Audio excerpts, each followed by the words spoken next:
Arquivo Museu ele foi criado por sugestão do Carlos Drummond de Andrade. Certa vez uma senhora pediu que o Drummond autografasse um álbum dela, mas não era um álbum de fotografias. Seria um caderno em capa dura, com anotações, fotografias, recortes de textos de jornais e de revistas e também autógrafos de escritores. E o Drummond, de certa forma, ao autografar o álbum dessa senhora, ele percebeu que aquilo ali funcionava um pouco como uma espécie de arquivo-museu pessoal, era um micro-arquivo-museu. E em seguida ele escreve uma crônica dizendo que ele tinha uma velha fantasia que era a criação de um museu de literatura brasileira. A partir disso, nos sabadóiles, que eram encontros aos sábados na casa do Plínio Doyle, bibliófilo e primeiro diretor do Arquivo Museu de Literatura Brasileira, a ideia da criação desse centro de preservação e difusão do saber literário, dos processos de criação, isso passou a ser discutido nessas reuniões. Drummond sugeriu isso, que se criasse um lugar para recolher os arquivos pessoais, que fosse um museu de literatura. E o Plínio Doyle, que era muito operativo, emplacou isso. Primeiro foi na Biblioteca Nacional e depois veio para cá. O Arquivo Museu de Literatura Brasileira é formado por arquivos e coleções. Arquivos são acervos acumulados pelos próprios titulares deste arquivo. E as coleções foram formadas a partir de uma crônica do Drummond, dias depois da criação do Arquivo Museu de Literatura, em que ele pede que todas as pessoas que tivessem em casa documentos, manuscritos, datiloscritos, objetos de escritores brasileiros, mandassem para São Clemente 134, que é o endereço da Fundação Casa de Rui Barbosa. E nós já temos, no caso dos arquivos, 124 acervos ao todo, e no caso das coleções nós temos mais de 600 pastas. Há o arquivo Carlos Drummond de Andrade, Clarice Lispector, Fernando Sabino, Pedro Nava. Sim, a Clarice já recebeu por 2 vezes exposições, já foi motivo, fomentou 2 exposições lindas, né? Uma das que abriu o CCBB e outra mais recente. A própria autora, né, é uma personagem encantadora da literatura, então eu acho que talvez a Clarice seja o mais divulgado. Você tem o Pedro Nava, que é igualmente rico e pelo fato dele misturar textos com desenhos e ter uma atividade muito visual, o arquivo dele também é muito rico e muito procurado. O Drummond, por sua vez, por ele ter sido muito sistemático, é um arquivo que fala não só de poesia, fala da política, fala de um contexto histórico mais... Enquanto o Vinícius era menos arrumadinho, né? Mas também há arquivos mais antigos, Machado de Assis, José de Alencar, Cruz e Souza. E nas coleções a gente tem as mais significativas, ou as mais, pelo menos, representativas de autores que são muito conhecidos.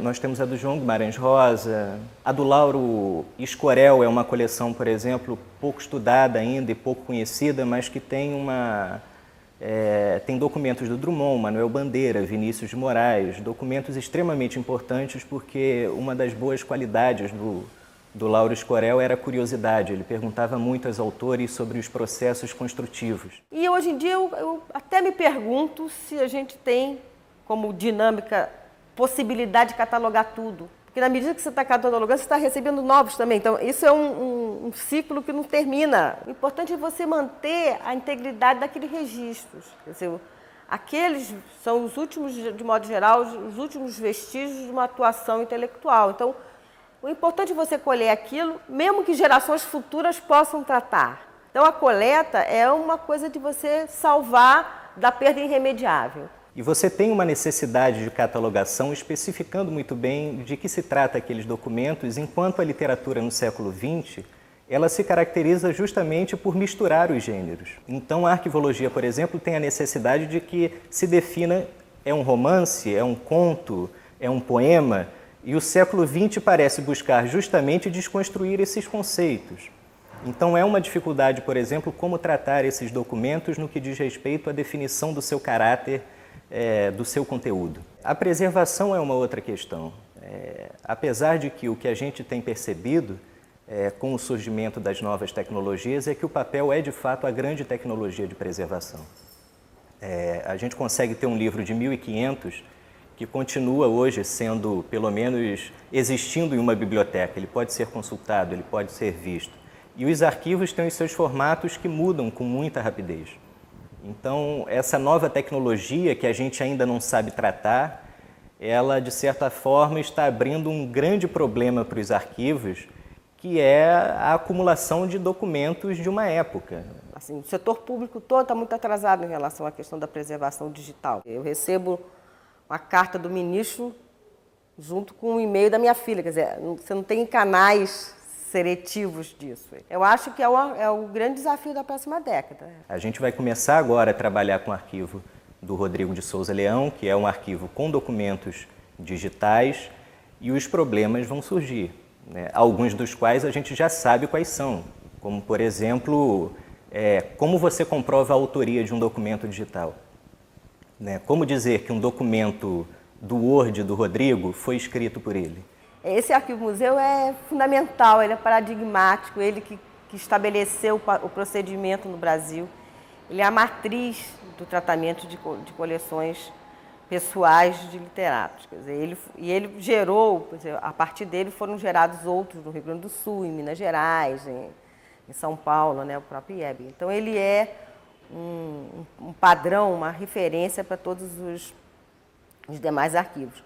E a documentação pessoal, quer dizer, no modo geral, literários ou não, tem sido já bastante reconhecida como um aspecto importante da cultura, né?